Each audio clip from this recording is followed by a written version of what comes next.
अलंकार के बारे में अपनी चर्चा जारी रखते हुए मैं आज आप लोगों को अनुप्रास अलंकार के बारे में बताने वाला हूँ। अनु तथा प्रास, इन दो शब्दों के मेल से अनुप्रास शब्द बना है, जिसमें अनु शब्द का अर्थ है बार बार और प्रास शब्द का अर्थ है वर्ण। इस तरह देखा जाता है कि वर्णों का बार बार आवृत्ति होना अनुप्रास अलंकार का लक्षण है। जहाँ स्वर की समानता के बिना भी वर्णों की बार बार आवृत्ति हो, वहाँ अनुप्रास अलंकार रहता है। अर्थात अनुप्रास अलंकार में एक ही वर्ण को बार बार आवृत्ति किया जाता है। जैसे मुदित महीपति मंदिर आए, सचिव सुमंत्र बुलाए।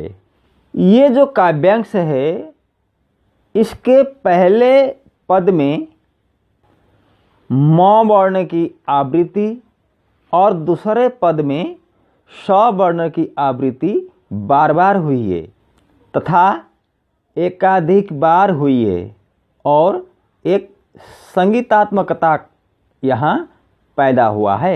इसीलिए ये जो काव्यांश है, इसमें अनुप्रास अलंकार माना जाता है। अनुप्रास अलंकार के कई भाग है, मतलब अनुप्रास अलंकार को कई भागों में बांटा जाता है। जैसे छेकानुप्रास, वृत्तानुप्रास, लटानुप्रास, अंत्यानुप्रास, श्रुतानुप्रास।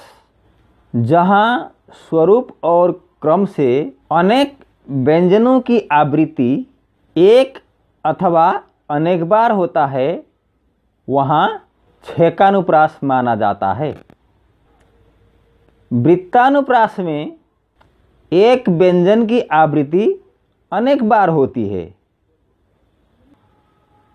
अब आइए लटानुप्रास की तरफ, जहाँ शब्द अथवा वाक्यों की आवृत्ति हो,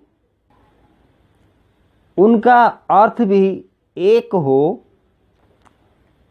लेकिन अन्वय करने पर अर्थ बदल जाए, तो वहाँ लटानुप्रास माना जाता है।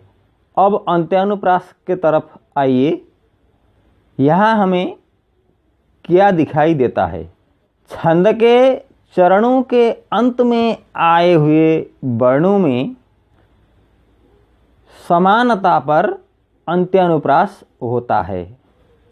तुकांत कविता और गज़ल में अंत्यानुप्रास का व्यवहार देखा जाता है।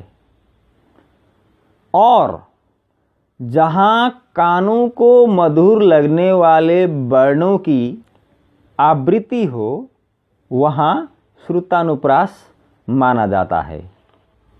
तो आइए अंत में मैं फिर एक बार अनुप्रास अलंकार का और एक उदाहरण आप लोगों के सामने रख रहा हूँ।